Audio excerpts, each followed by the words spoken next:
on Friday, 6 fuel outlets in KZN have removed their Shell co-branding and are no longer being supplied with stock from the oil and gas company.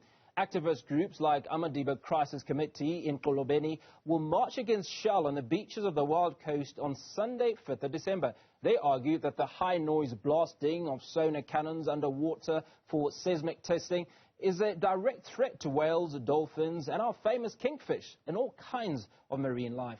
Joining us to tell us more is a spokesperson of Amadiba Crisis Committee, Nonhle Mbuthuma. Nonhle, very good morning. Now, what is the impact? Talk to us about the drilling, and what impact will it have on the entire ecosystem? Good morning to you and also to the listeners. Yes, my name is Nonhle Mbuthuma. I'm the spokesperson of Amadiba Crisis Committee.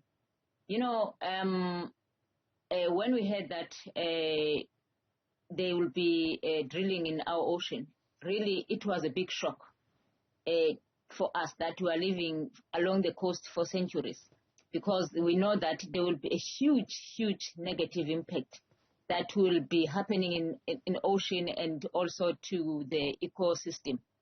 You know, when they blast sonar, the sound will be double from the jet fighters. And do anyone think marine life, whales and fish will be not affected? For 5 months, drilling and all blasting in the ocean. That is why we stand up. We said no. This is not going to affect only the marine life, also our livelihood. People along the coast, the ocean, it's the livelihood of communities along the coast. It will affect also the tourism as well, because it's not only the marine resources, but also the tourism is livelihood affected. That is why we said, as Amadiba, South African government must think again.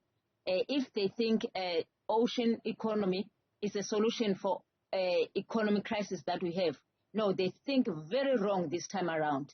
This is not a solution, but it's a problem. They can't solve a problem with a problem, because we are facing with global warming right now. And we understand why the discussion in COP26 in Glasgow collapsed, because our leadership is no more, I mean, they are still thinking of continue with fossil fuel. But all of us, we know that global warming is here and it's real. Now we call upon South African government to withdraw this license of drilling our ocean. Now, I suppose it's more shocking that South Africa has returned from COP26, where an agreement of sorts has been reached in order to deal with issues around, or mitigate the issues around global warming in this country. And the very next moment, Shell, this oil company, has been given a mandate to drill in the ocean. It's true. It's very shocking, because we're hoping that we saw a South African government during those discussions during COP26. They agreed that they're going to mitigate the climate change. But to drill and give the licenses for mining, that's not mitigating.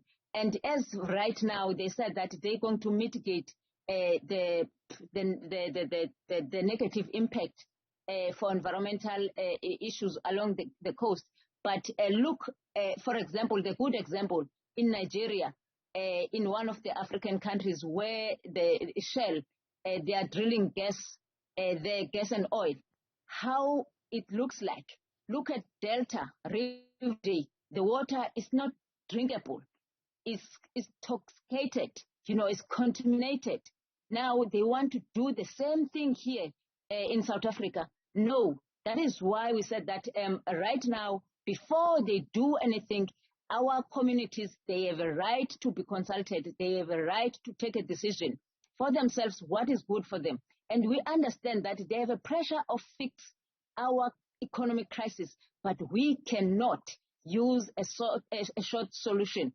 And also we do have an alternative to solve the economic crisis. Agriculture is one. Tourism is one of them. Why can't they look the other alternatives that are sustainable and also that are more mitigating the global warming. Global warming is affecting all of us, not even the individuals. That's what we are called upon for South African, that we need to put hands together on the 5th of December to go and protest, and then to tell our president, together with the Minister of Minerals and Energy, that now we need food, not minerals.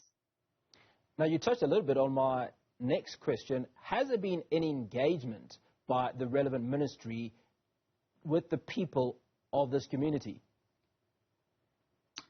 Not even one. You know, for us as people that were living along the coast, we just heard from the social media that they are planning to mine the ocean. There was not even one public consultation in our communities where they told us.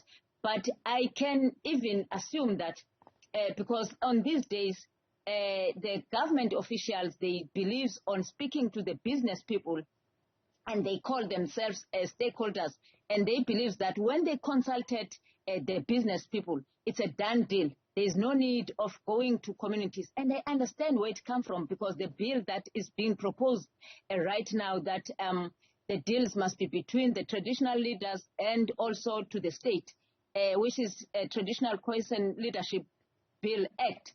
That is what they are doing at the moment, to push and then to make deals with these business people. We understand business people, they don't give a damn shit about the livelihood. What they care is to get money.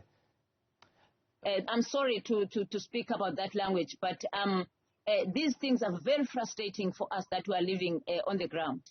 We certainly understand your frustration. Nonhle Mbuthuma, spokesperson for Amadiba Crisis Committee, speaking to us there and highlighting their disappointment and outrage as Shell stopped plans to drill on the Wild Coast.